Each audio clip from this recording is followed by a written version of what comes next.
Your parents probably taught you the wrong lessons without meaning to. They did the best they could.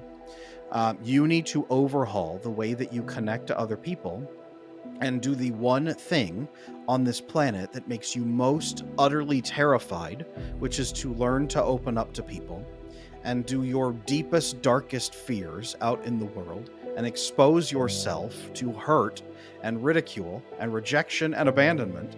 And over the course of several weeks or months, depending how fast you want to do this work, you can begin peeling that back and never have those problems ever again. Hello, everyone, and welcome back to another episode of the Extrospective podcast with your host, Zach Villeneuve Snell. In this week's episode, I am joined by Adam Lane Smith, who is an author, speaker, and attachment specialist, who has spent years working with death row inmates, millionaires, suicidal children, and heroin addicts to unpick their attachment issues and help them find secure relationship advice. In this episode, we discuss the role of childhood in whether our relationships are grounded in secure or insecure attachment, the difference between hookup and bonded sex, why men should focus primarily on their mission, and the problem with modern dating apps. We discuss the epidemic of loneliness, the crisis in online dating advice, and a compelling case to save sex for marriage. Since recording this episode last week, I've probably mentioned it in every single conversation I've had with everyone I've come across because this conversation was incredible. So if you've clicked on this because I've sent it to you and you're listening to this right now, please stick around for the whole episode. It's one of the most fascinating conversations I've ever had in my life because Adam Lane Smith has clearly been in the trenches on the ground with people really struggling and has managed to work through those things. And I first saw his podcast appear not once but twice on Modern Wisdom, which is Chris Williamson's very successful podcast with over 1 million subscribers on YouTube. So I feel immensely privileged to have had that conversation with Adam Lane Smith, to have been able to edit it and publish it for you guys to listen to as well. So without further ado, welcome to the show, Adam Lane Smith. Adam Lane Smith, welcome to the Extrospective podcast. How are you?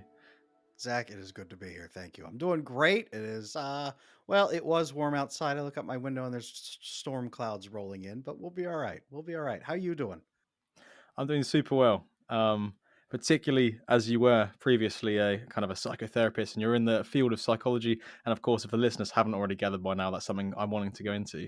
And I'm so much looking forward to this conversation because so much of the stuff that I've seen you share on Twitter and the podcasts that I've seen you appear on are talking about topics which I can just spend hours kind of trying to understand and making notes and like trying to almost revise this stuff myself, right? As if there's some kind of test at the end of it. But I'm looking forward to this conversation because I think your unique angle in psychology and the way you've come to that is so worth unpicking. And I think so many people could benefit from the perspective that you bring forward out of your own journey. At a very top level, before we delve into anything, how would you describe yourself today and what you do? Well, I was a licensed psychotherapist for many years. I retired from that so that I could focus and specialize into attachment. So I am an attachment specialist now. The way that I describe attachment is this: when you're a little baby, you have parents, hopefully, and they teach you how you're going to get your needs met. Either you're going to cooperate lovingly with other people, or you're going to have to find tools to navigate around fear and around selfishness or around abandonment, and it's going to go really great or it's not going to go really great. And that is attachment, and it will stay with you for your entire life until you fix it.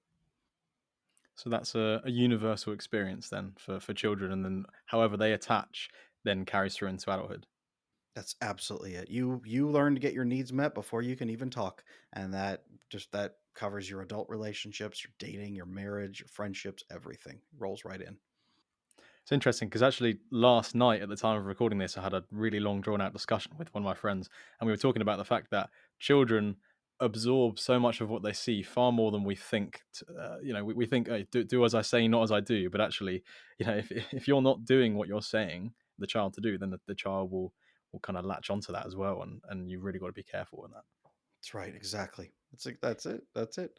So it'd be wrong to have a discussion on childhood and attachment and all of this psychological theory without understanding where you've come into this, because a lot of people's curiosity as to why they pursue something is, of course, unwinding all the way back to some kind of childhood experience they've had.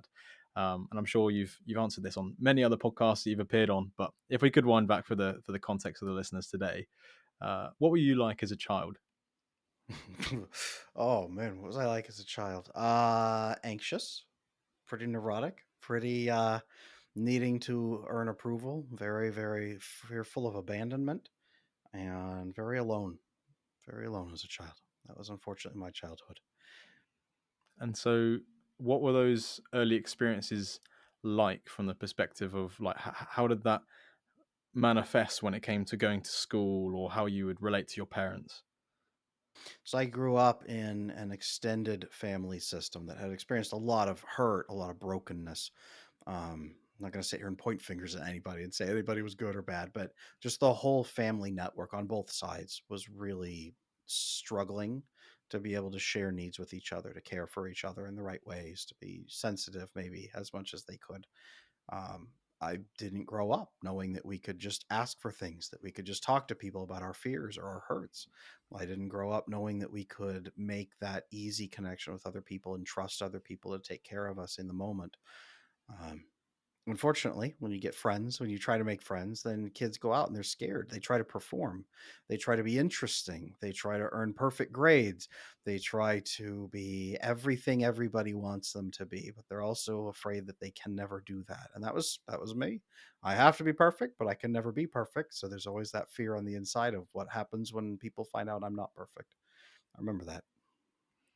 Do you think that that as a more broad experience for people wherever they're at, but a lot of people, I mean, no family is perfect, right? And there's a lot of hurt when it comes to families all intertwining back with previous generations. Why do you think it is that we seem to have this generational gap where a lot of us are coming from broken families that are potentially kind of post World War II? Like, is there a particular reason for that? It's been a breaking dynamic for a long time. Just what you said there, post World War II is solid. It's very solid. I trace it back to World War One and the massive disruptions that happened after that, and they really didn't start appearing on the surface until we see post World War II. We see, everybody coming back. We see the Boomer generation. That was where a lot of it started popping out into the surface. But before that, there was a breakdown in connection, in sharing needs, in talking, in time together, in family farms, in extended family networks, and all of that. It broke and broke and broke, and it got so much worse after World War II. So much worse in the 70s. So much worse in the 80s and 90s through America, through Europe. It has got worse and worse with each generation to the point now that people have never seen a functioning family. They've never seen a functioning system where they can open up and share their needs. They can't even imagine that. At least prior generations had seen it and they could imagine it. We can't. And I suppose one of the most obvious things is the way that people then avoid showing any kind of weakness or vulnerability because they want to be protected from the potential that they've then associated with the vulnerability, right? That's so funny because I was just thinking about asking you, "Hey, what about your childhood? What about you a little bit? Did any of this hit you?" But then I was thinking, "Oh man, I don't know if I want to poke him that hard because he could get really nervous to share that on air." Is that something you want to talk about? Are you able to do that, or is that spiking your fear? Yeah, I mean, I'm always open. I'd like to think of myself as being quite forthcoming with myself and with my opinions and my Yeah. beliefs and why I've come to this stage. I don't know, like at a very top level, I think I had a very blessed upbringing. Very strong family connections with grandparents, and I think my parents did the best job that they can. Um, I think there are obviously things that now I'm 22 and I've spent the last 4 or 5 years being introspective and trying to work out, especially in my experiences of dating when I was like Mhm. 17 and 20.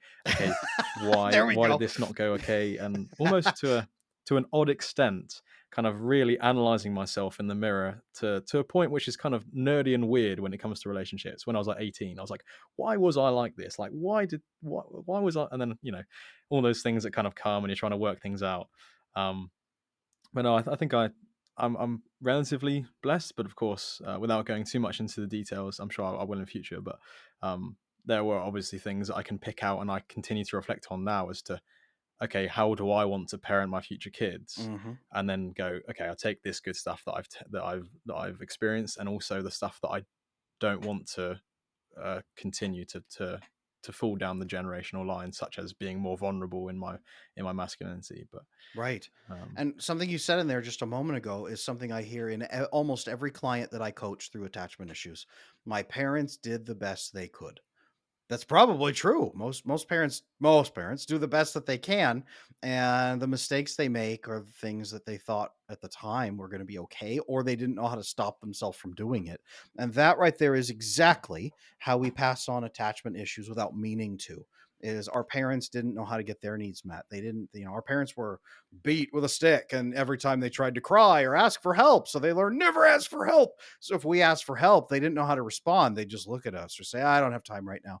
And even that messaging, they don't have to beat you with a stick, but that messaging right there, I don't have time for you. You aren't worthy of my time. I don't know how to respond to you, so I won't respond to you. The little kid's brain picks that up and says, I'm not worthy of them responding to me. When you're 2, your brain doesn't say, oh, dad experienced all kinds of traumas when he was little, and he never learned the parenting skills, so he has no context for understanding my needs as a toddler. No, the brain says, dad isn't responding to me. We've got mirroring neurons in our brain that are supposed to mirror back with them, and they're supposed to mirror with us and help us to understand and emote and relate. Um, Dad is not doing that with me. Either I am not worthy of his time. We get something called anxious attachment style, or dad, something is wrong with dad and with everybody else, and none of them want to connect with anybody, or they can't. So I need to keep these people at arm's length because it's not safe. I'm never going to open up to these people again. And that's avoidance style. And we either run away because of other people or we pull away because of us. And we really generalize it into ourselves. Is that maybe something I experienced in my childhood with my extended family? Is that something maybe that you experienced when your parents did the best they could? Did you maybe have some experiences where your brain learned the wrong lesson as a kid? I love this. It's almost like flipping it on its head with the podcast. Yeah, there are probably times when I learned to uh, not speak. Don't speak unless spoken to, kind of thing. And I think there are contexts where that is appropriate, but also those things can then manifest, and you kind of take things and internalize them and kind of put on a brave face. But really, you're yearning for that connection. Yeah. Right, or we get into a romantic relationship, and our not asking directly for needs follows us into the romantic relationship, which goes about as horribly as you and our listeners can imagine.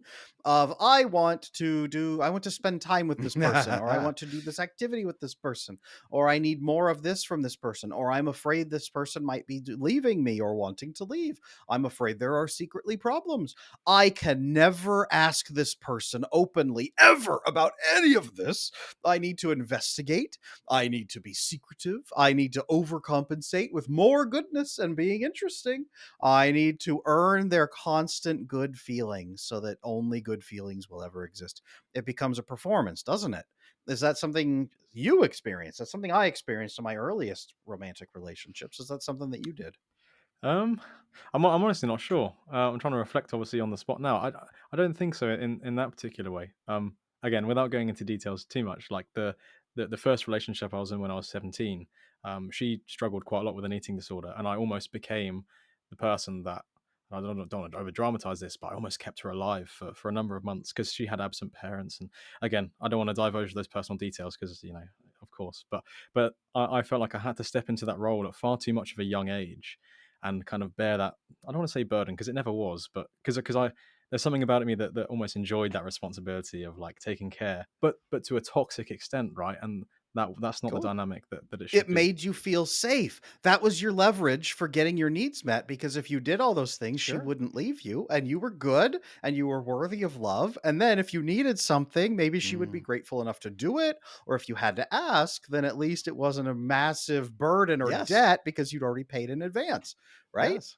That's Yeah. attachment. No. That's how Totally people with you. with attachment issues think. Because when we're securely attached, we don't tally that way. We don't think, oh man, I better do this and this so this person will do something for me. We say, hey, I need this. Hey, person, I need this. Is that okay? Can we do Yes. that? There we And they go. say, sure. And I need this. Okay, Yes. cool. And that's secure attachment.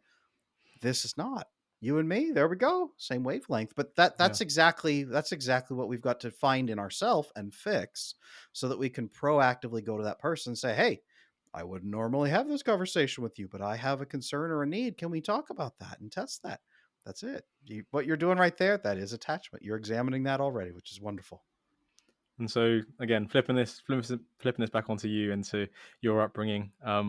Obviously, there comes a stage where you become more introspective and you become reflective of the past and understanding why you're acting in a certain way, why these attachment styles are starting to manifest in your interpersonal relationships. Tell me what that looked like initially for you, like when it came to the point of being a bit more self-aware, I suppose. I had a lot of turbulent friendships, as one would imagine, through high school with other people who had maybe more severe attachment issues than I did, as one falls into when one is approval seeking.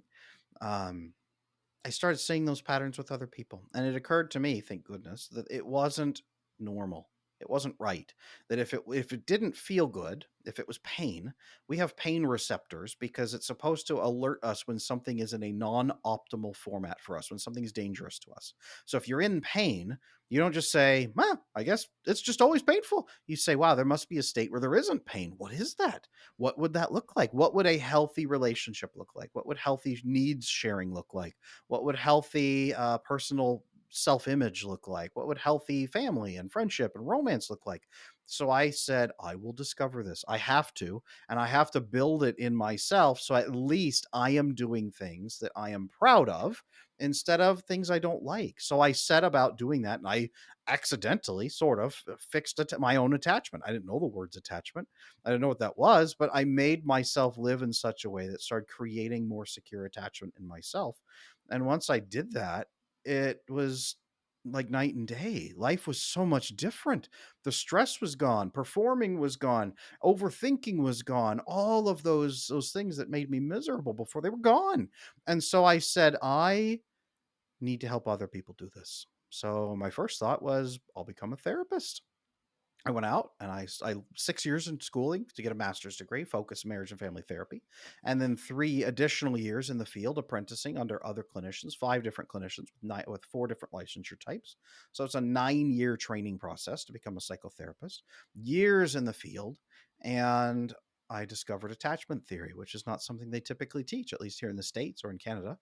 Almost never they teach much about attachment theory because they say that's for babies and you're going to be treating adults. You don't need to learn attachment theory.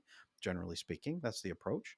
And it wasn't enough for me. I dove into it. I needed to learn everything I could about this thing that they were telling us wasn't very important.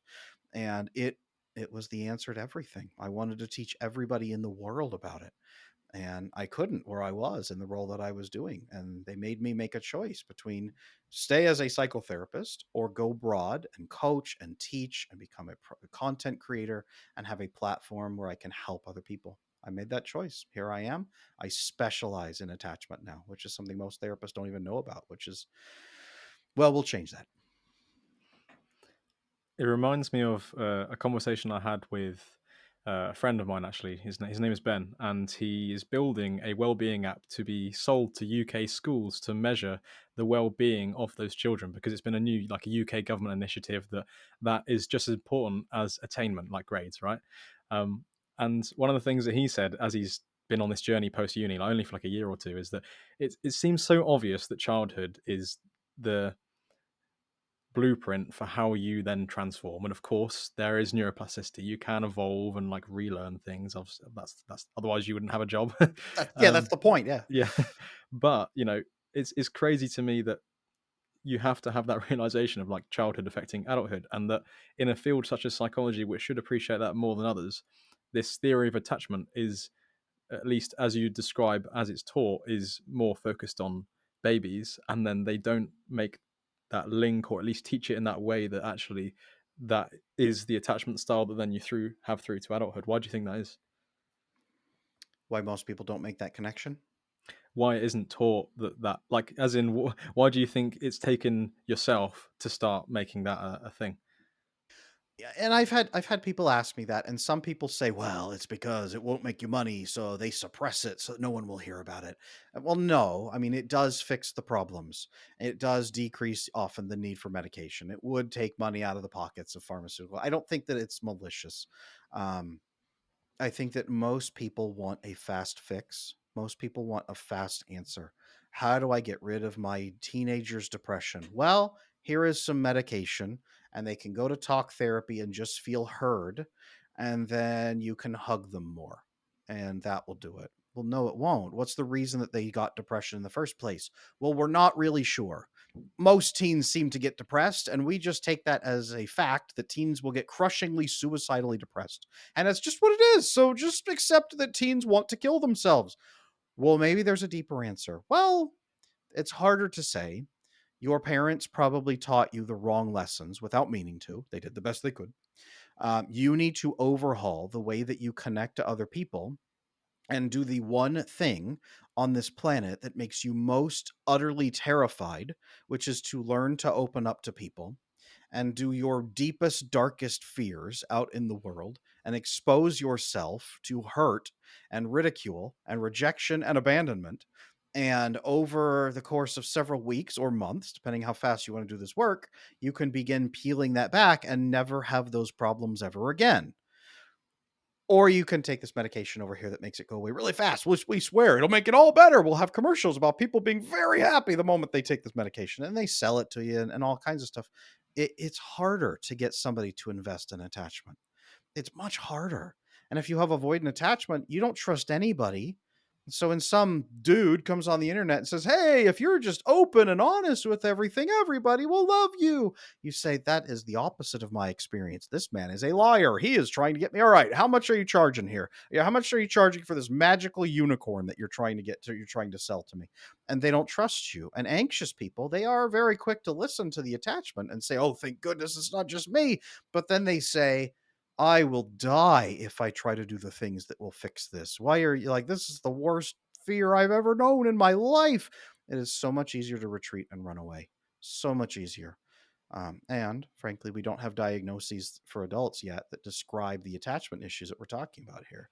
They're not diagnosable problems as adults. What they teach in school is, well, the extreme versions of attachment problems are personality disorders, and those have diagnoses. So if you see attachment issues in adults, it's always a personality disorder. That's what they teach. I'm in that nice narrow band where nobody is hardly anybody's talking about it, and nobody seems to know much about it clinically. So it's gaining popularity. It isn't as popular as pop a pill and feel better, but we're getting there because it's not making people feel better.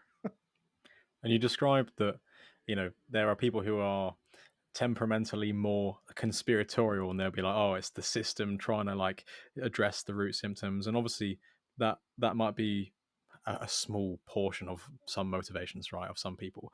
But do you also think it's a product, and maybe more I'm speaking into the UK rather than across the pond, because obviously I don't know with private healthcare and whatnot, but especially in the UK, I've had a guy on the podcast, Dr. Robert Stevens, who specializes in TRT, microdosing. But one of the things that he said is leaving the NHS was due to the firefighting model, and like you treat symptoms repeatedly because you can't spend the time with people like you would in private practice, and also just the volume of people and the churning that out. It's very difficult to offer the service that you do on mass, I suppose, whereas the pill is the mass solution, quote unquote. Do you think that's maybe like part of the issue also in across the pond? Well, here in America, every after every mass shooting, they like to say, "We in America take mental health seriously." But I told you at the beginning of this, it's a 9-year process to become a licensed psychotherapist, and you make maybe about as much as an average auto mechanic. Maybe. You don't make much. It's very hard to support your family unless you want to go into private practice in a major urban city and be very aggressive and only treat the top levels of clients who can afford massive level. Yeah, and then you're really gouging them at those levels. It's very difficult. So it's 9 years to become that psychotherapist, and they cram whatever they can into you. But a lot of it is, it's the diagnostic and statistics manual back there. It's that purple one I learned on the gray one right here. It is, here are the diagnoses. Here's the signs. Here's some basic things to help. And here are some different treatment modalities. There are all these different therapies. You're going to have to pick the therapies that make you think that they're going to work. And CBT is really solution focused. Insurance companies will pay you for that. If you don't use it, it's going to be hard to get paid by insurance. And this is what they teach in school. So it goes to the diagnoses, which committees have to get together and form. There was almost, literally, almost a fist fight at the last major committee because they were trying to change diagnoses, especially they were sorting out autism and Asperger's. They dropped Asperger's, they created autism spectrum disorder, and rolled it all into one for diagnosing and for insurance things, so that insurance wouldn't deny Asperger's anymore. This is what I've heard here. And people, the advocates for Asperger's, saying, no, this is not full autism. You don't treat them this way. The stigma is way too bad. There was almost a fist fight right on the floor of the convention hall there when they were trying to change those. So it is very difficult to get things diagnosed or not diagnosed, or in. Um, it is very difficult to say this person has generalized anxiety disorder and periodic depression episodes with probably major depressive disorder, and occasionally panic attacks. We think there's a diagnosis under that nobody has ever created a diagnosis for, that has never been discussed as a diagnosable issue. So we don't even have a precedent for it necessarily. But it's these attachment issues that everybody else is talking about from childhood. Back in the 1950s, we think these should be new diagnoses. Really hard, because then you say, well, can we medicate those? No, we can medicate the symptoms of them. Okay, well, we can't medicate them. What are the treatment modalities for them? Well, we don't necessarily have clear treatment methods for them yet. I do. I've built that. A lot of clinicians are now using my book, Slaying Your Fear. It's one of the few things out there that's like, here is a treatment program for attachment issues. So it's out there. But it's very rare to find that. So we don't have these system structures in place to manage attachment issues. You have to go to specialists who are handling that. And unfortunately, most of the people online who talk about attachment don't have my level of training. So you have therapists over there not hardly touching it, and then you have, a 19-year-old girl on TikTok telling you about what she has learned about attachment, and she will coach you through it with her ebook. It's Yeah, it's very much, it's hard to build that connection point. So, unfortunately, there's not a lot of people doing what I do just yet, but I did see an article recently in some major publications about attachment styles and how important they are. A few of them have quoted me in there as saying that you can change them, you can fix them. So the word is getting out very, very slowly. I don't think it's malicious. I don't think that they are. I don't think they're assassinating attachment experts to try to prevent us from stealing their profits for pharmaceuticals. I don't think that's happening yet. If I disappear, hey, you'll know. But no, I think it's just the system is incentivized toward easy diagnosis, easy fix, easy medication. That's what the whole system is designed for, because they have to account for taxpayer dollars over in the NHS. They have to account for, this will work and here is why. Okay, we'll rubber stamp it. That's the process, I believe, and we'll fix that. We'll fix that. I think it's crazy that there's so much in popular culture. There's so much talk over how there are rising rates of depression, anxiety, eating disorders, all of these different personality disorders and things that can emerge out childhood into adulthood, and they all seem to be like exponentially on the rise. And there's all these kind of flash headlines and things, but at the same time, the process by which someone trains to be able to be part of the solution is so like bureaucratic and drawn out. I mean, even in the UK, I'm looking at, like, I'm 22 now, and even from doing an undergraduate degree, I'm looking at least 5 years from now until I can have the earliest possible chance of being a trained clinician and then starting to work.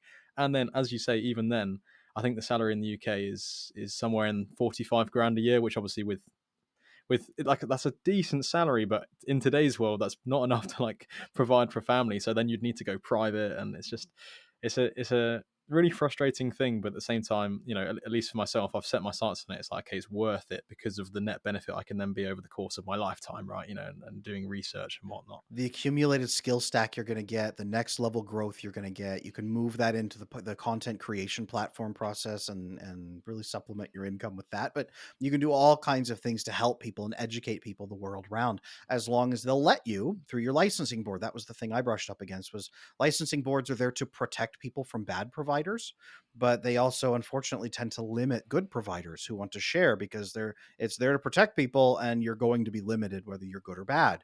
So you're going to have to pay attention to licensing board. Yes, you will keep the information you learn, and you can choose to share that. You may have to take a look at which systems you're going to play in, because the systems that have been laid out for you through the last 50 to 100 years may not be helpful in the new world that we're entering. So just kind of taking it back into this concept of attachment, and unpacking the theory a little bit more so people can have a greater appreciation for what it is and maybe see themselves in some of the things you're talking about. If you could outlay maybe like a couple of examples of how different attachment styles play out, maybe I know you use examples in the book, but just kind of just to give a broad paint a picture for the listeners. Sure. So you've got anxious attachment style, which is again that belief that there's something wrong with you on the inside that everybody else can see. So if you open up, they're going to see it and go, "Oh no, I don't want to be around you," and they'll abandon you because you're not worthy. So these people go out and they seek out people that they can earn approval from. They seek out people who have problems that they can solve for them. They seek out people who will not get too close to you, but they will love you from afar and they will throw love at you. They seek out people who make them feel important and cared for. Seek out people who make them feel safe, like that person will take on responsibility for them. They look up to tyrants actually very easily.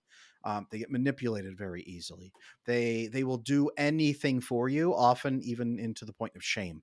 A lot of women who do sexual experiences that they are not proud of, they're usually anxiously attached and they're doing that to try to earn approval from this person because it's just anything to earn approval, anything at all. And in the moment, they shut down their own judgment so that they can just do something that someone will like them for. The idea here is hedge your bets against the day that that person discovers you don't deserve love, and they might not abandon you if you beg hard enough and have done enough to make them happy. But over time, you don't share your needs. So you do 10 nice things for the person, expecting them to do nice things for you. And when they don't, that anxious person tends to be not so nice down the road. They tend to blow up on bad days. They tend to begin getting resentful that their needs aren't getting met. They feel overwhelmed. They feel like a martyr. They feel like a doormat. So they cycle through relationships like that. It's awful to be that way. It's very hurtful. Um, the other side is avoidance style, which is I have to fluff other people's feelings because nobody is going to be good. Nobody's going to be moral or honorable. They're not going to do the right thing. I have to manage other people so they'll act appropriately. This can be other people are evil and I have to really protect myself, or it could be other people do the best they can, but it's not enough and they're going to hurt me. So I can never open up to other people and trust them. Like I call that nervous avoidant versus manipulative avoidant. And down the spectrum, is narcissistic personality disorder, antisocial personality disorder, hurting people, really harming people, sociopathic behaviors. But that's not just avoidant attachment style. Avoidant attachment style is I can't be close to people, but I have to give them good feelings so that they will do what I need them to do when the time comes. It's not necessarily approval seeking, it's emotion fluffing. And they often do something called love bombing, which when they find someone they really like, they saturate them with great feelings, usually, and compliments, kindness, attention, solving their problems for them, making them feel so loved. And this really, you can tell, hits anxious people right in the gut and gets them very addicted through a process, a chemical called oxytocin bonding. Through oxytocin bonding, they really become hyper addicted to that avoidant person. And then they lunge at the avoidant person, begging for their needs to get met.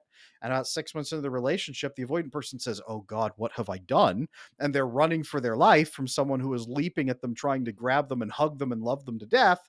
And they are petrified. So they begin backpedaling out of the relationship, which begins activating the anxious person's of abandonment fears. And when the avoidant person just needs space, the anxious person says, "They are leaving me." They become hyper focused on earning approval. It overwhelms the avoidant person. The relationship starts falling apart. A year to 2 years, it starts really being destroyed somewhere, and then they break up. If they manage to survive into having kids, the anxious person, usually the woman, not always, um, will start becoming very protective of the children and start resenting the avoidant person inside the marriage. You are not taking care of our kids emotionally. You are not spending enough time with them. You are not warm enough. You are not caring enough. We see a lot of dads start saying, like, why is my wife angry at me all of a sudden for never changing? I'm doing what I've always done. And she is overwhelmingly resentful. She is becoming hyper protective of the kids and bonding with them and seeing the attachment problems without knowing what they are. And this drives the majority of marriages that are long-term divorces into divorce, is because she starts actively resenting him for the very thing that attracted her to him in the first place. He has no idea what's happening, tears the family apart, which then creates situations where kids say, wow, families can just be utterly destroyed and they all hate each other. They treat each other like crap. I better earn approval so they don't abandon me, or I better protect myself from people who just fall out of love with you. And it creates that process of attachment problems all over again. And that right there is the process, unfortunately. Do they exist on a spectrum in the same way that, say, for example, the big five personality? Everyone. Well, maybe not everyone. So, for the context of the list, is there's, for example, agreeableness. There might be someone who is incredibly agreeable, people pleaser, kind of almost does everything for the other person, putting their own needs at the side, and obviously disagreeableness being like very forthright, very aggressive, like not taking no for an answer. We all exist somewhere in that spectrum, and it's not just one or the other. Is that the same with these attachment styles? Generally speaking, you are one of the four. You are secure, you are anxious, you're avoidant, or you're a blend of anxious and avoidant at the same time, disorganized. Also called fearful avoidant, also called anxious dash avoidant. It's chaotic and it's got three different names. So it is what it is. Um, Generally speaking, you are secure or you are insecure, and a mixture of one of these two or three types there. Um, the secure types, once you click across into it, you are secure. And you may have some moments where you're not as secure, but you are very secure, or you're not. And it really separates people out into two different worlds, two different dating pools, two different friendship pools.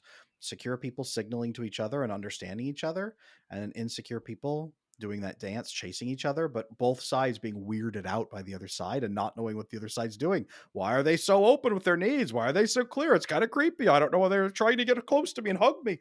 Or the other side, like, why are these people so secretive? Why are they so closed off? Why don't they just say what they feel? I don't know. I'm just going to go talk to these people who do.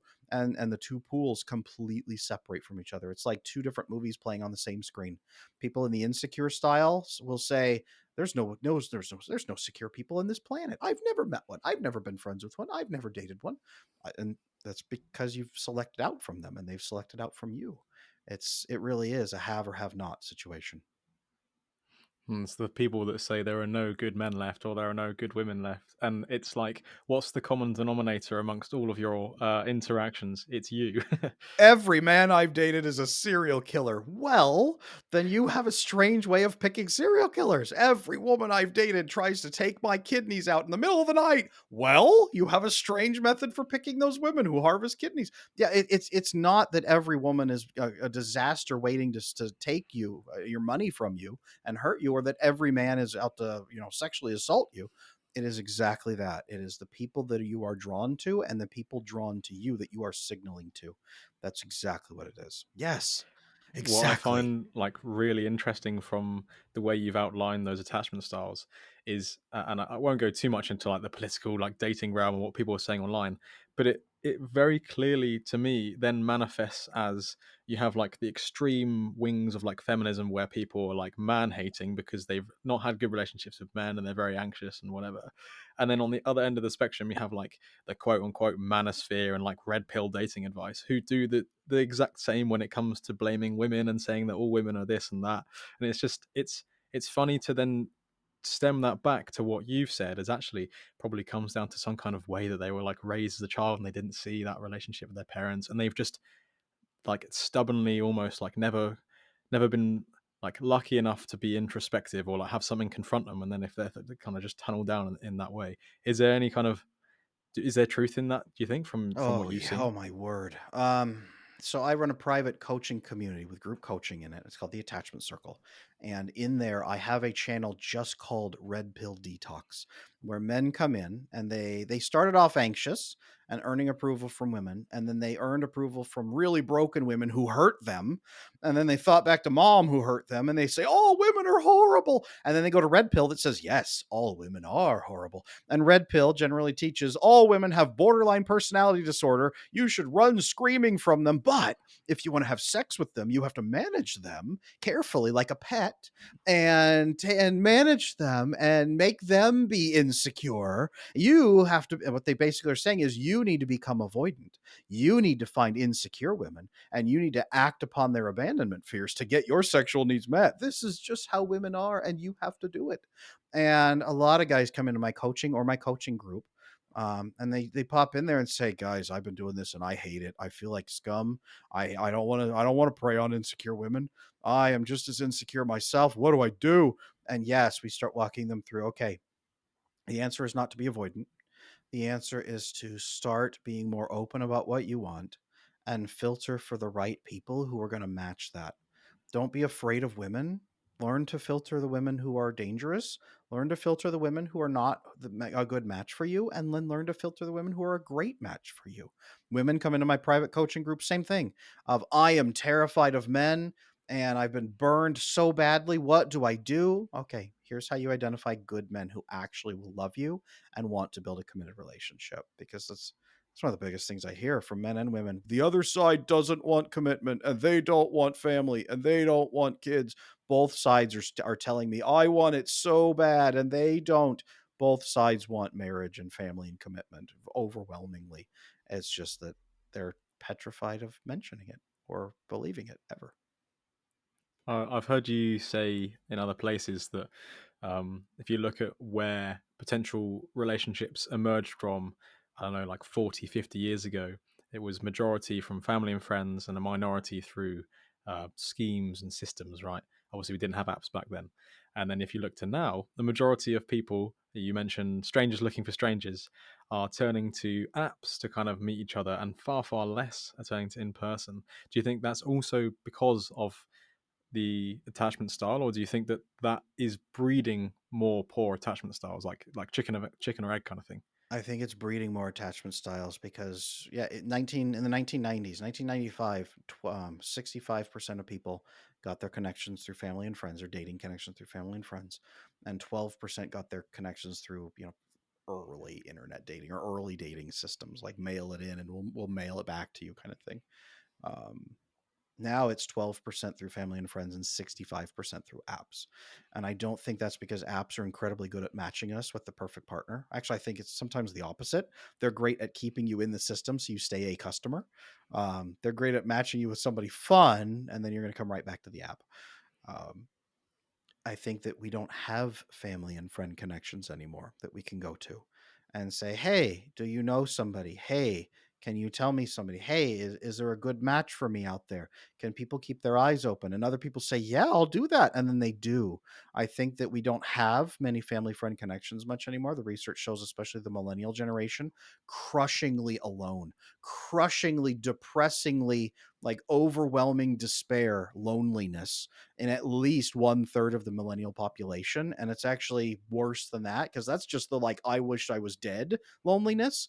The I am unhappy loneliness was even more than that. So people are crushingly, agonizingly alone, and they can't go to their friends and say, "Hey, do you guys have people in your networks? You're connected to people who are connected to people who are connected to people. Can you get me someone that you have 10 years of data on who is looking for someone like me?"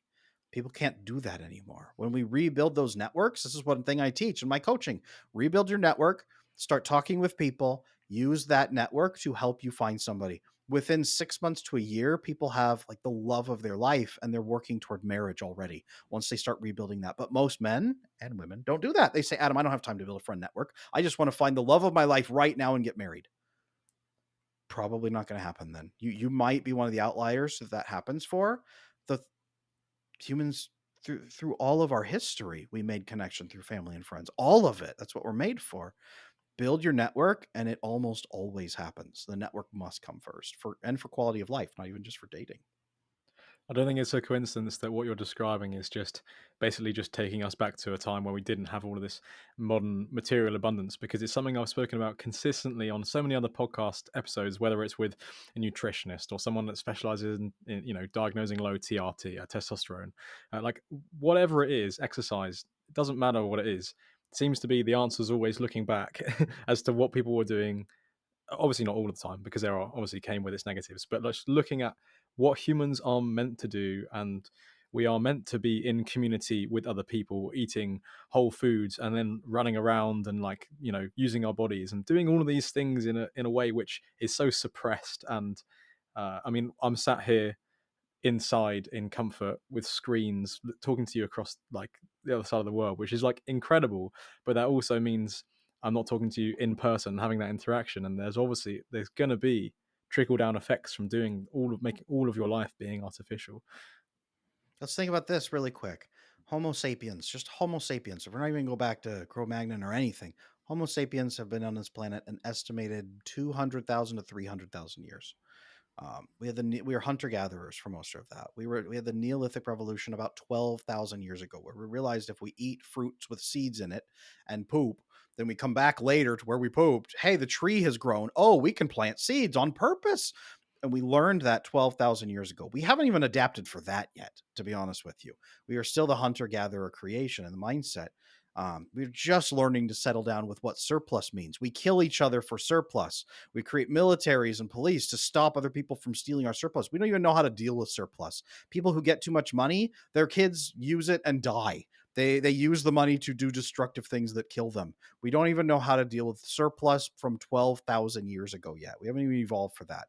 Now, modern dating has only been around really since the boomers and cars. They invented cars so they could go on long dates and be dating away from family and friends and be more mobile and find partners elsewhere. And they had it was basically a mobile sex booth is what the car became. That's really where modern dating came from, if you want to look at it that way. Um, so we look back through 200,000 years and we say, where do we find people alone, searching among strangers to find somebody to marry them and build a life? Well, in rubble, in disaster. My village burned to the ground and I'm the last survivor. I will go find other survivors in the woods and try to find and build a tribe. My village, my town was leveled in war, and the survivors are picking through the rubble, fighting each other for scraps, and maybe we can form a street gang to live. That's where people dated the way we date now. That's where people lived the way we live now, is in utter disaster when the system has collapsed. So it seems to be that we are living in the ruins of a collapsed society, at least in our dating and friendships. We seem to be living in rubble right now, as that's the only time throughout history that people lived the way we live now. So our nervous systems are overclocked here in the United States. The amount of anxiety and nervousness and all of that has skyrocketed to overwhelming levels they don't even know what to deal with anymore. Your generation, you guys are a bundle of nerves that are barely able to survive on the human scale, and you guys think it's normal. You guys are like, what? I grew up this way, like twitching frantically from the anxiety, just smoking pot and everything you could do to calm your nervous system enough to just make a phone call. But that's living in the rubble of a society. That's living post collapse. That's living post Vikings rolled through, burned down your village, killed everyone. Now you have to bury their corpses and try to find other survivors to build a new village, or you're going to starve to death this winter. That's what we're dating in. That's what we're living in. That's what our attachments right now are dealing with. And until we fix that, things are not going to get better. And I feel like to add to that, almost like the secular way that dating apps has created hierarchy and pooling towards a smaller proportion of the population. Because obviously, as you say, people can go onto the app and they stay attached to that app because the way that it breeds poor relationships potentially are based on, like, appearances and what you put in a little chat box and what you can text rather than organic conversation. But if you look at the way that women are selecting and men are selecting on dating apps, I think it's like top 5% of men get like 90% of the swipes or something. Like, that's a made up statistic, but it's something absurd like that, right? It's actually 10. Top 10% of men, are the 90% of women are clustering around the top 10% of men. And here's what's even worse is there's about a 10-to-1 ratio of women to men on those apps. So it's 1%, it's not 99% of women clustering around the top 10% of men, if you want to think about it that way. Like, men have it's horrible. It's horrible. Let's just say it's horrible. It's like, I can't even begin to describe it. Imagine for every one woman who isn't chasing the top 10%, she's got 99 men chasing her. Think of it that way on the dating apps. If you were not in the top 10%, then there are 99 of you chasing each woman. Awful. you're just setting yourself up for disappointment, failure, and probably bearing more into your avoidant attachment style, right? Like This it's is just this is why I get so many emails from guys that say, "Adam, I've been on dating apps for 2 years and I want to kill myself. Is there a better method than this, or should I just settle myself in and live alone forever in a cave?" And that's what dating apps make you feel. It makes you feel like you are in the rubble of a Viking attack. They've taken all of the women and it's 100 to 1, and you're like, "Well, guess I'm gonna just be neutered for the rest of my life." That's really what it feels like. Is the next generation will have to make do because ours is screwed. That's what dating apps make you feel. Meanwhile, the vast majority of women, people don't realize that women are more of the population than men. It's about 52 to 48%. Most of those women are offline, sitting there waiting for somebody to knock on their door and marry them. And it's not going to work. Women usually prefer pre selected men through their network, through their family, through connections, so that they can judge what you're going to do in advance, that you're not a Viking attacker who's going to raid them in the woods. That's what they're looking for, is pre-selected men through the old family and friends networks, which nobody has anymore. So the number of men and women who are successfully connecting is going down. That's why. so then let's imagine someone has listened to this bit of the podcast now, people that are listening right now, and they've gone, okay, Adam, what I'm going to do is I'm going to not use dating apps anymore, or maybe they never have. And they go, okay, well, now how do I integrate what you've been sharing about, you know, trying to become more secure or being secure in your attachment style? And I'm speaking more to a broader conversation that I hear a lot and I talk about a lot with people in my life about integrating vulnerability with the stoic sense of like control and provision that also I feel like is innate within men. Like we want to protect and provide and be that kind of like robust leader with a vision without also being like cut off and pent up with all those emotions, right? Like, how do you strike the balance as a guy? Because I think that's a balance you need to strike before you get into a relationship, right? It's something that you need to begin to try and work out. And how do men try and wrestle with that? We are not meant to be alone. We are not meant to do this in isolation. It's not necessarily something you have to work out before you get in a relationship. It's something you should hopefully work out before you get in a romantic relationship, but you're going to need friends and family. Right. What did you're in the UK? I was just recently watching a number over here in the United States. The the 800s to 1100s is a fascinating time period over here. Everything is Vikings over here. Vikings attacking Europe and taking the UK by storm. We've got the Last Kingdom. We've got Vikings. There's even Japan's getting in on the action a little bit now. Everyone wants to hear about the time Vikings almost took over Europe, and almost took over the UK, and in some areas did. Everyone wants to hear about it. What did people do when the Vikings came in, raided, and then left? Well, you ran in the woods, you hid, your house burned down, a lot of your neighbors died. Then you came back out and you reconnected with people and you said, "How are we going to survive together?" And we built a new town, right? My mother's family's from Scotland. So hey, let's talk about that. David, you've been on Development by David's podcast? Yeah, I'm friends with him. Yeah, yeah. My mother's family is from Scotland. So what did they do? Well, they rebuilt. They got together. They rebuilt. So if they had to rebuild one big place to live in first, they would. Then they would build smaller houses for themselves, get back their farms, start rebuilding everything they could, take care of each other. Start saying, okay, who needs food? Who needs shelter? Who needs care? Okay, your husband died and this guy's wife died, but you have children, he has children. Why don't you guys get married together and take care of your families together? Right? It was, you have needs, let's get them met. It was rebuilding those connections. That is not a polite Oh, suggestion. That yes. is Absolutely mandatory delightful. for human survival. Absolutely That is how we delightful. have survived for hundreds of thousands of years, just as Homo sapiens. That's how we are here as a species.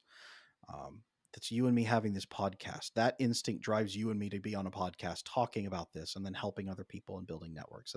That is the same instinct. Same instinct rebuilding after a Viking attack led to this podcast being formed. Same thing. There it is. Um, Number one, learn that you are not connecting the right ways so that you can connect better, so you get better results. I have tons of resources to help. I have personal coaching, I have a private community to help you practice the skills. I've got my attachment bootcamp video course. They're on my website, adamlanesmith.com. Learn about fixing your attachment. Great. One of the steps I guide people through, though, is identifying one or two people you can open up to.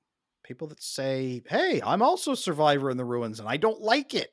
And you say, "Hey, can I have an honest relationship with you? Can I just be honest with you about the needs I have? And can you be honest with me? Can we stop the games and just talk and be friends, you and me? Is that okay? Can we be friends? Can we survive in this rubble together after the Viking attack?" Yes. Okay, Zach, can you and I just be honest about our childhoods and our needs and the problems that comes from? You don't have to take care of me and powder my butt, but when I have a problem, can you help me through it? Can I help you through yours? Yeah, okay. Can we just be honest with each other when that problem comes up instead of playing a song and dance trying to make it? Yes, please, let's be honest. Okay. And then you test it. You say, "Hey, Zach, I have a problem. Is it okay if I talk to you like we said we could?" "Yeah, Adam, go ahead." "Okay, well, here's the problem." "Okay, well, let's fix it." "You're really gonna fix it with me?" "Yeah, I said I would." "Nobody else has." "Well, I'm going to." "Okay." And that's it. And we fix I can't do your charming accent, sorry, but there you go. And then we fix it. We repair each other's bonds.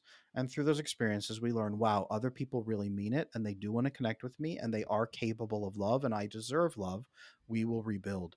And then you rebuild and you build great friendships. And then you come to me and say, "Adam, I want to get married. Do you know any good women?" I say, "Ooh, my cousin has a lot of young women your age that she knows. She will find you the perfect partner. Let's work together. Come on, let's go talk to her." And we build that connection out and we make it work. And you find a partner who is going to be vetted through your system, and she's vetted, and you're vetted through her system. And she can say, "Oh, he's not going to attack me and eat me. He is going to actually want to build a family, and there's pressure on him to do well. Okay, let's meet." And that is the system. You rebuild like you would after a Viking attack. If you feel like you've been raided by Vikings, rebuild after the attack. Family, structure, connection, needs, sharing, bonding, all of that together. And there's ways to do this. Nobody should feel hopeless. I think one of the things I've been reflecting on a lot in the last couple of months, I've just joined like a really, really great Bible study group with a lot of young people who are just like looking for answers and they're really searching for stuff.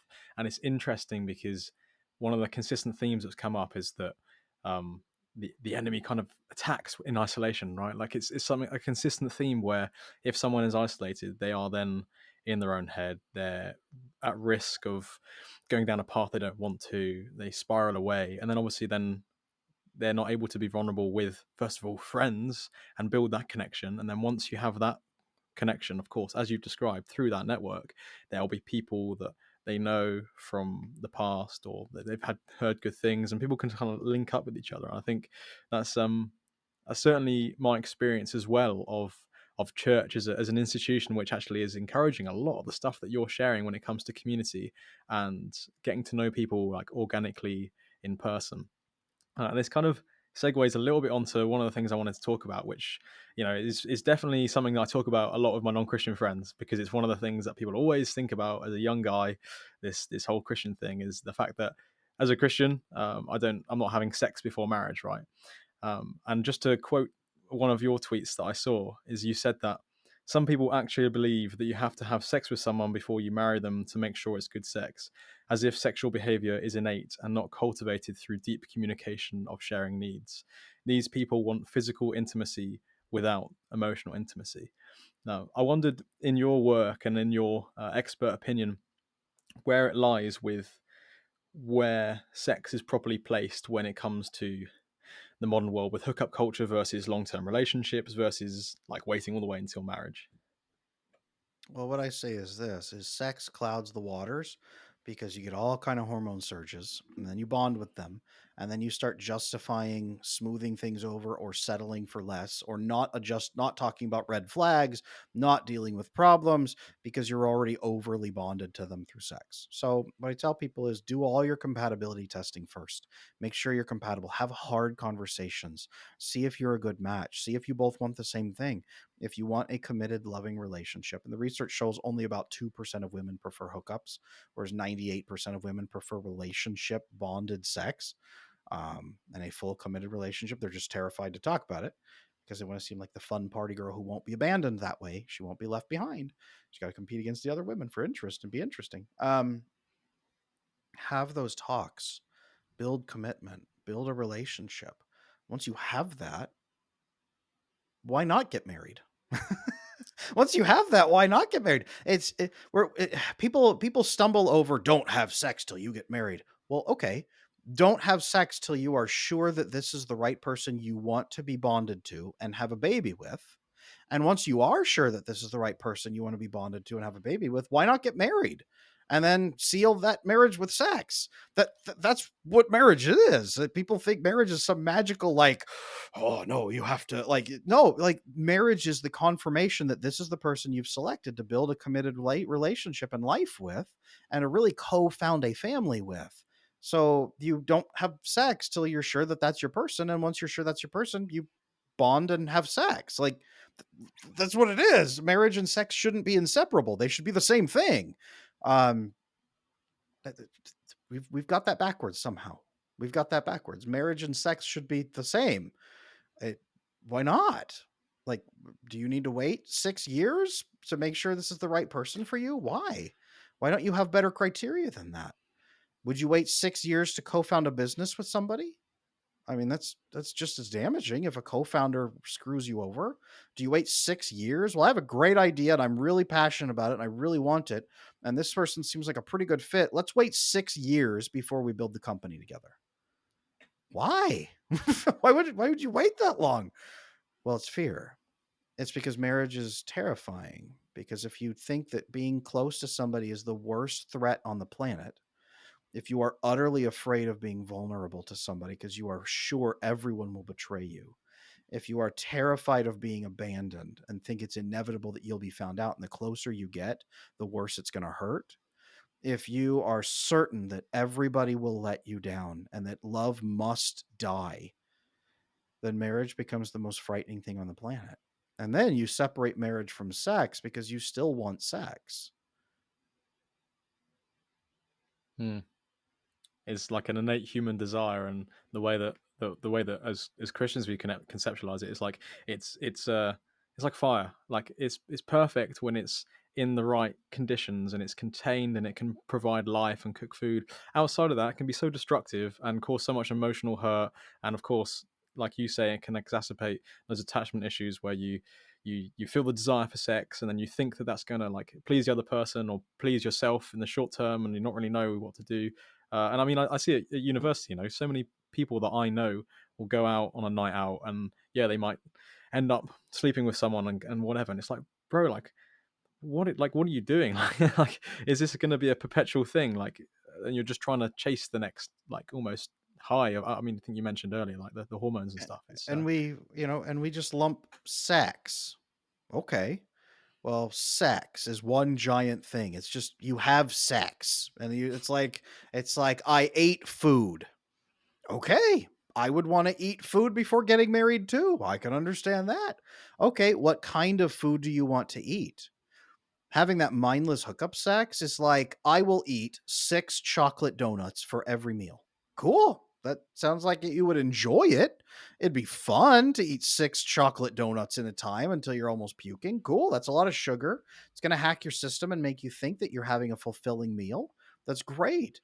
What do you think about clean, whole food that's going to sustain you and actually make you healthier as you eat it? Well, that sounds like a lot of work. I'd have to cook a lot and commit a lot of time to it and learn to cook. And it's going to be more expensive than McDonald's, for example. Why don't I just eat McDonald's for every meal? There was a film about a guy who ate McDonald's for every single meal. He had to stop before the end of the month because his doctor said, you will die. Um, Instead of saying sex, okay, yes, you can do hookups, or you can have a loving bonding experience that's a culmination of a loving relationship with somebody that makes you feel better. You can have a dopamine burst with a stranger, which really amounts to masturbating with somebody else's body. Or you can have a loving, fulfilling, uniting experience that you enjoy and that gets better every time you do it because you can share it with the other person. Say, this was great. Do more of this. That wasn't so great. Can we avoid that in the future? Do way more of this one over here. And that's how you refine your sex life with somebody. So it's a wonderful experience that's unitive and bonding over time. Sex is not sex. There's different types of it. And if you want to settle for the McDonald's of sex, okay. If you would like a loving, warm meal that nurtures you and makes you grow better over time, well, that's probably in a committed relationship, to be honest with you. And if you're going to be in a committed relationship and you're that ready, marriage is the next step. It just kind of is. I love that. I love that analogy. Um, you mentioned earlier that 98% of women would prefer to have sex within like a stable, committed relationship. And often it's portrayed, at least in the circles that I follow, and obviously I massively disagree, but often there's a community that differentiates the way that men and women like behave in terms of their psychology towards sex, and there are obvious differences. But do you think it's equally like that experience of like chasing that and then feeling like empty as a result and that kind of thing that someone would experience? Do you think it's exactly the same for men and women? Because I think a lot of people can't try and make the case that men are designed to kind of like hook up and sleep around and they have absolutely no emotional attachment. Like to me, I see that as a massive cope. But No, I will say this, that avoidantly attached men don't know the difference between committed sex and hookup sex. Committed mm, sex seems like a miserable experience to them because she'll be less and less enthusiastic each time. And if you ask her to do the crazy, nasty stuff, then you have to look her in the eye the next day. So you have to work her up to doing the crazy, nasty stuff. Whereas if you find the really insecure women out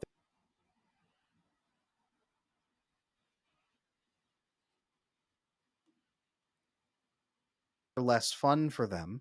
So they can only calibrate that way. They say, I've only ever eaten McDonald's. What are you talking to me about clean whole food? That sounds stupid. Get out of here. It's the same thing as McDonald's. If all you've ever eaten is junk fast food, then that you think that that's best. You just want to get the most leveled up junk fast food you can get. Like, no, I don't eat the McDonald's. I don't eat the the cheeseburger. I have the Big Mac at McDonald's. I don't settle for cheeseburgers. I have they're porn desperate sex. for I don't approval have on the first boring date. They'll do the sex. nasty stuff right up Um, front in the car on the table if at the that's all date. that you know, Um, then you so have no hookups idea. are This conversation between you and me sounds stupid. They're like, no, man, sex is sex unless she's really boring. It doesn't get better because of an emotional connection. What are you guys smoking? You sound like women. You're simps, right? That's what some people listening to this might be thinking that right now because you and I sound like idiots. Um, Women tend to know though. Women tend to know that there is better because their emotional connection, especially long term, their sex drive is built for emotional intimacy. After a certain point, earning approval really wears them out. Guys too, to be honest with you. I get so many post red pill guys into my thing and my coaching and my private community that say, Adam, I've had sex with 20 women this year and it's not fun. It's really not fun anymore. Like I just want someone to sit and have a relationship with me. Am I going to be able to do that? It wears out for most guys, to be honest with you. Most guys want more than that. Yeah. Again, I really like that analogy, and also the way that it plays out with men as well. And I try and reach those people, and hopefully, I'll send them this podcast, those kind of people, and hopefully they can have their eyes opened. um, so I'm thinking then we've talked about dating and the roles of men and women and the struggles that they each face with various attachments and kind of the whole storm that we see at broader culture. Let's say now that someone has moved into marriage and they've had this incredible connection with someone and they're married and of course then within the relationship that is now a marriage there are specific dynamics that kind of play out between men and women. And I remember you saying somewhere on a tweet that like there is I think men want to be like respected over being loved or something like that, something along those lines. And then women are more like they need that like raw like affection. Obviously, there's a balance of both. But I was wondering, and I was going to just like quote like a piece of scripture as well, which people often like kind of get rolled up and just get your thoughts on it, where it kind of juxtaposes men and women. So it says like, "Wives submit to your husbands, but then husbands love your wife like Christ loved the church." And the meaning of that is that Christ literally like died for the church, like he literally laid down his life, the most like utter responsibility. And then in turn, it's wives submit to husband, like show that respect as like male headship. And that's a belief that might be like interpreted as being misogynistic in the modern world, but I believe that's deep rooted in psychology, and that's the reason why it's in the Bible. So I don't know whether your thoughts, as someone who kind of obviously you were a marriage counselor, now you deal with all this kind of stuff. What your thoughts are on that? Most couples tend to find themselves gravitating towards some version of traditional gender roles because, for the most part, that's what we've evolved for. That's what we've been built for. That's what's comfortable for us. What we need to do is avoid any gender dynamics that are stifling or exploitative or hurtful. So, in that case, a lot of people will use the wives need to submit and bludgeon women over the head with it, and a lot of women, to their credit, have been bludgeoned over the head repeatedly by very unkind fathers who demanded, who were authoritarian, who were tyrannical. A lot of women have been hurt by very tyrannical men who do not return love and care and respect and nurturing and listen and take them seriously. It needs to be both. So if a couple is going to work with that, the leader must be a servant leader. They must be a loving leader who listens, who cares, who nurtures, who is capable of that, who's emotionally available, who has secure attachment instead of being defensive, controlling, hurtful. And I will say this: I don't know any woman who's ever said that a man who is submissive, insecure, nervous, approval seeking, I don't know any woman that's ever said that's attractive, to be honest with you. So e- even hardcore feminists who've come to me for coaching, they usually will admit to me, like, ashamedly, Adam, I find myself gravitating toward men who are a little more dominant. I don't know if that's okay. And I say, great, let's talk about that. Let's talk about the difference between authoritarian an authoritative, a man who is a leader, but a servant leader, a loving leader who will care for you, who will listen with you, who will bond with you, who will take you seriously, who never dismisses you, who is completely open to working with you as a loving partner. That passage doesn't just say lay down your life and die for your woman, and that's what a lot of guys say. I just have to die for you and work for you. I don't have to care. No, long suffering, listening, caring, patient, not punishing, but maybe disciplining at times, but working together caringly, with honor and integrity, being worthy of submission to, being worthy of trust. That's the other unspoken element of that, that fairly a lot of Christian women do fairly point out. I will submit to a man when he is worthy of that. Fair point. Fair point. And part of being worthy of that is, frankly, being securely attached so that you react correctly in relationships, you decrease their stress, you handle your needs and their needs, and you're open and honest. Yeah, and that's definitely something that in discussions with both Christians and non-Christians, there is a consensus of like that worthiness that I was actually going to say, and then you mentioned it yourself, which I'm really glad that you did. So it's clearly something that has formed part of the way that you kind of understand it and talk to people.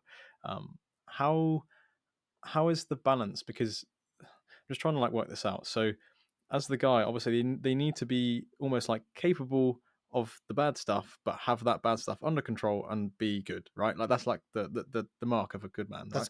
That's called being meek. When they say the meek shall inherit the earth, it's not weakness, it's not cowardice, it's not doing it. It is having enormous strength and disciplining yourself in the use of it. Hmm. It is And having the capacity to be a tyrant and choosing to be a servant leader instead. It is having the ability to inflict great violence on threats, but never using that violence or the coercion methods on your family ever. It is perfect discipline. Meekness is about perfect discipline. It requires strength. You cannot be meek. You cannot be disciplined. You cannot be honorable if you are never challenged or if you don't even have the capacity to do it. If you have no strength, you cannot be meek. You have to have strength to be meek. And meek is not being a doormat either. You have discipline and you judge correctly. That's what's required.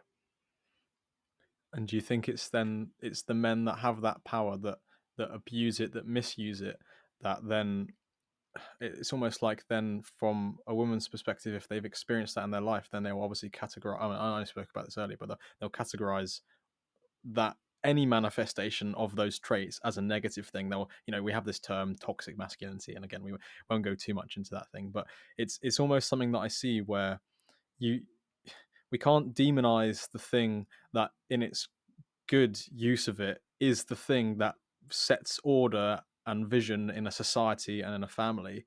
We can't demonize it in a whole just because we have a bunch of men who have like misused that, right? Like it's a necessary thing to be masculine in that way. Absolutely. Men and women should not be demonized either way. Um, it's an absence of honor and honorable masculinity. It's not toxic masculinity. It's masculinity or none. To be honest with you, it's masculinity or cowardice, which leads to tyranny. I must control the world around me because I will never be safe unless I do. It's masculinity or no masculinity. It's the absence of masculinity. Masculinity, I've said this, is the absolute embracing of responsibility. That's what masculinity really is. Absolute embracing of responsibility is masculinity. That's what makes a man masculine. The more that a man embraces responsibility, and that requires discipline, the more masculine he becomes.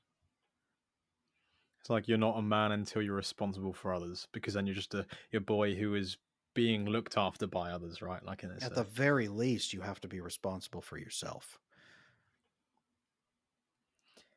it's interesting to hear this be described because it's often the trait that young people fall into the trap of when they see the archetypal bad boy.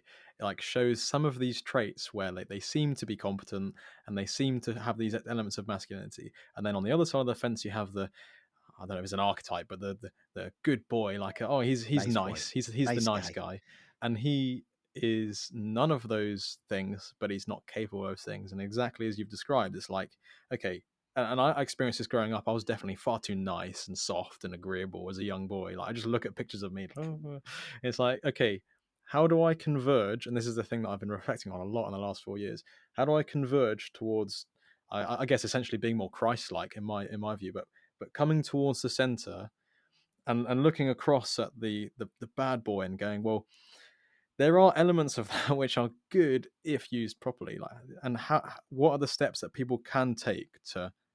And this is a majority kind of male listener podcast, I suppose, so it's quite tailored towards this.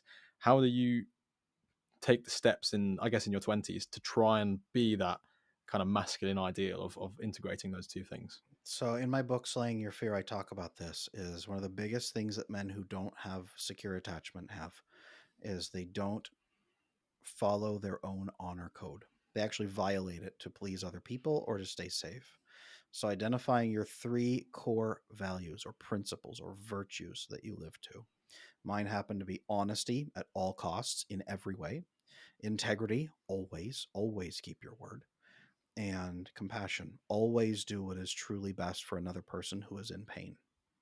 Those are my three virtues that I must live to. If I do not, in any way, shape, or form, I cannot sleep that night and I have to go make it right the next day.